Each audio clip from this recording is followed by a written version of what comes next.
Hi, I'm Katie Hill. I'm employed here at West Des Moines EMS and also down at Iowa Methodist Des Moines, where I'm a flight nurse for LifeFlight.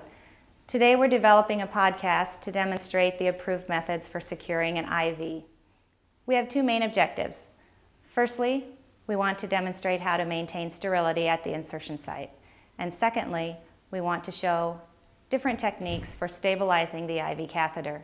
The reasons for this is because we want to prevent manipulation of the catheter at the insertion site, and that will decrease our possibility for phlebitis. We also want to demonstrate how to stabilize the IV catheter, and that will prevent accidental dislodgement. We're going to be showing you two different techniques today, one being the standard chevron method used with any type of hospital tape and a transparent dressing. We'll also demonstrate the use of a stat lock device, which is currently being used throughout Iowa health systems. Displayed on the table here are all the pieces of equipment that you'll need to stabilize your IV catheter. This is the package called the Stat Lock Catheter Stabilization Device. What comes inside this package is the stat lock itself, a skin prep pad, and two pieces of adhesive tape. In addition to the stat lock package, you will need a transparent dressing, the IV catheter of the appropriate size, your alcohol prep pad, and your gloves for standard universal precautions. We're now going to demonstrate how to use the stat lock stabilization securing device. You'll start by placing your IV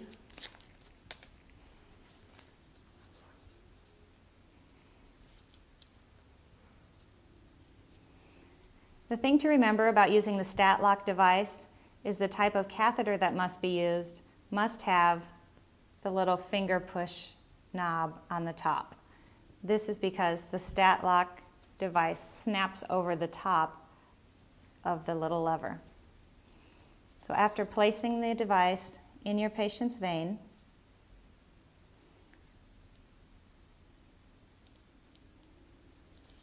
once your IV catheter is in place and you've hooked up your tubing, the next step is to place your sterile op site over the point of insertion.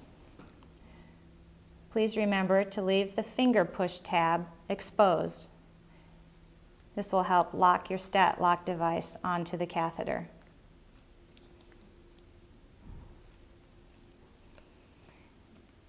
It is important to use the skin prep at this point, as that helps to secure the stat lock device. The stat lock device has two arrows pointing in the same direction as your IV catheter, as well as a blue arrow on the side. It will not lock securely into place if you have it pointing the wrong direction. Also, it's important to remember to push on top of the bridge with one finger as you secure it onto the catheter. If you push on the sides, it simply pinches the bridge together and you will not be able to securely lock it in place. Another tip is to place one finger underneath your IV catheter. This helps to improve the angle of your IV catheter so it will lock in place quickly and easily.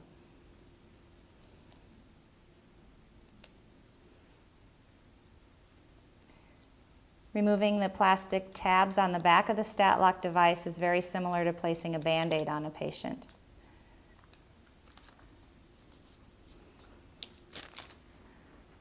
Once the stat lock is securely in place and your tubing is connected tightly, I would recommend removing your gloves in order to complete the final process. These adhesive tape pads are extremely sticky and stick to the gloves. I usually make a bridge over the tubing and then securely tape down onto the skin. And the final step is your second piece of adhesive.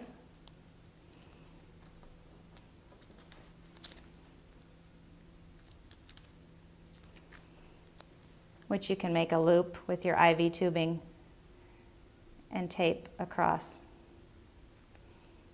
the top of the stat lock. As you will see, we've got a nice secure catheter placement here hopefully it'll stay in until we want to remove it. If you are ever involved in needing to remove a stat lock, the best way to do that is to use several alcohol pads.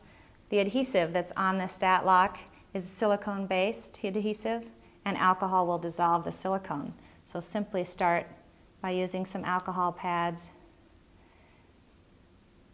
and loosening the tape and the op site. This will prevent any skin tears or skin damage as you remove your stat lock and your IV catheter.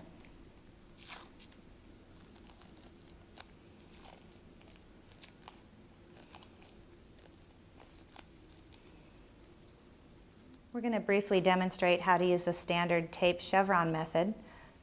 Once you've secured your IV catheter in place, you're going to place your op site over the sterile site of insertion. And we use a 1/2 inch piece of tape, sliding it up and under the hub of the catheter and making an X over the top. A second piece of tape can be applied here as well, and a third piece used to loop your IV tubing and secure it in place.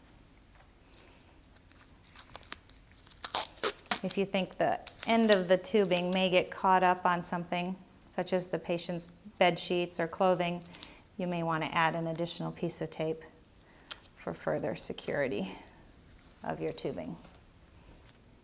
So now you've seen 2 acceptable techniques for securing your IV catheters at Iowa Health Systems. Remembering your primary objective is to maintain sterility at the site of insertion and to prevent accidental dislodgement by using an acceptable stabilizing technique. If you should have any further questions, feel free to contact Deputy Chief Sergeant or myself, and we can help walk you through the procedure again. Thank you.